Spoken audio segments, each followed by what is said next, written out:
Pernah kepikiran nggak sih ada satu hal aja yang bisa bikin bisnis atau karir kita melesat atau sebaliknya hancur lebur? Nah, hari ini kita bakal kupas tuntas jawabannya. Kita akan bedah kerangka kerja yang super powerful dari buku Choose Trust yang bisa jadi kunci sukses di semua hubungan profesional kita.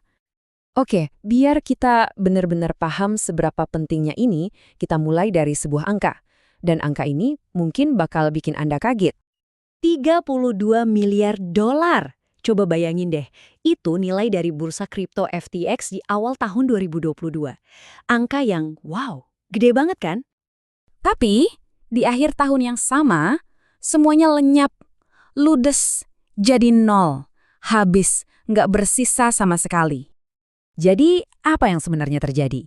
Tragedi FTX ini nunjukin ke kita betapa mahalnya harga yang harus dibayar kalau kita kehilangan satu aset. Satu aset yang paling penting, yang jadi fondasi semua bisnis, semua kemitraan. Aset itu adalah kepercayaan. Oke, kita masuk lebih dalamnya. Pelajaran dari kasus FTX ini dalam banget. Ini bukan cuma soal dunia kripto loh, ini adalah sebuah peringatan keras tentang pola pikir yang, sayangnya, udah jadi hal biasa banget di dunia kerja sekarang. Nama pola pikirnya pola pikir transaksional. Gampangnya gini, setiap interaksi itu dianggap cuma sebagai transaksi, deal-dealan. Pokoknya gue harus dapat untung, gue harus menang. Nggak peduli sama hubungan jangka panjangnya. Dan jangan salah loh ya, pola pikir kayak gini tuh ada ongkosnya. Mahal. Penulis terkenal Stephen Covey bilang, kepercayaan yang rendah itu kayak pajak. Pajak yang nggak kelihatan, bikin semuanya jadi lambat dan biayanya jadi membengkak tanpa kita sadari. Tapi pertanyaannya, apa kita harus terus-terusan kejebak di situ? Gimana kalau ternyata ada cara lain yang lebih baik, cara yang lebih kuat, lebih manusiawi, dan ujung-ujungnya jauh lebih menguntungkan? Nah, di sini pilihannya jadi jelas banget. Di satu sisi, ada pola pikir transaksional yang isinya cuma menang kalah, fokus jangka pendek. Di sisi lain, ada pola pikir kepercayaan, fokusnya ke hubungan, jangka panjang, dan yang paling penting, menang-menang bareng. Terus, bedanya apa sih di hasil akhir? Bedanya jauh banget. Angkanya 400%. Yap, bener banget. 400%. Menurut riset dari Deloitte, perusahaan yang dipercaya itu bisa mengungguli pesaingnya sampai segitu. Jadi, ini bukan soal soft skill nice to have ya. Ini adalah keunggulan kompetitif yang gila-gilaan. Oke, kita semua setuju kan kalau kepercayaan itu penting banget. Tapi, pertanyaan besarnya sekarang, gimana caranya? Gimana caranya kita pindah dari sekedar tahu kalau ini penting ke benar-benar bisa membangunnya secara sengaja, secara sistematis? Nah, disinilah buku Choose Trust ini keren banget. Dia nawarin sebuah formula.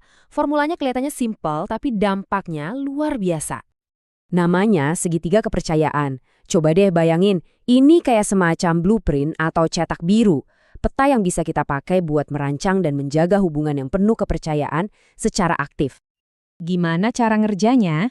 Gini, segitiga ini punya 3 sisi atau 3 pilar yang semuanya itu penting banget dan saling nyambung satu sama lain.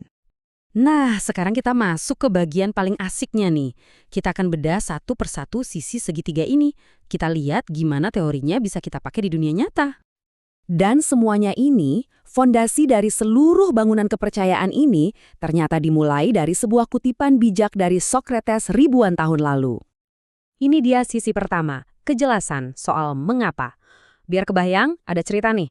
Pesawat Mars orbiternya NASA harganya $327 juta hancur. Kenapa coba? Sepele banget. Satu tim pakai satuan metrik, tim yang lain pakai satuan imperial. Salah paham doang, tapi akibatnya fatal. Nah, itulah kenapa kejelasan itu jadi fondasi nomor 1. Lanjut ke sisi kedua, karakter. Ini soal bagaimana. Bukan cuma soal apa yang kita lakuin, tapi gimana cara kita melakukannya. Perilaku kita konsisten nggak? Bisa dipegang omongannya nggak? Kata sejarawan Herodotus, kepercayaan itu dibangun dari konsistensi. Pelan-pelan, tapi pasti. Dan yang terakhir, sisi ketiga, kapabilitas. Ini soal apa? Ini adalah buktinya. Beneran bisa nggak kita nepatin janji? Punya kemampuan dan sistemnya nggak buat mewujudkan omongan jadi kenyataan? Intinya, ini yang membedakan antara omong doang sama aksi nyata. Oke, jadi apa nih yang perlu kita bawa pulang dari sini? Ada 3 hal penting. 1, pola pikir transaksional itu jebakan, mahal ongkosnya. 2, memilih untuk membangun kepercayaan itu bukan cuma baik, tapi juga keuntungan strategis yang luar biasa. Dan 3, gunakan segitiga kepercayaan, kejelasan, karakter, dan kapabilitas sebagai alat bantu praktis Anda. Nah, ini yang jadi penutupnya. Sebuah pertanyaan yang mungkin bisa kita tanyakan ke diri sendiri di setiap interaksi selanjutnya. Di meeting nanti, di email berikutnya, apakah kita cuma mau bertransaksi atau kita mau benar-benar memilih kepercayaan?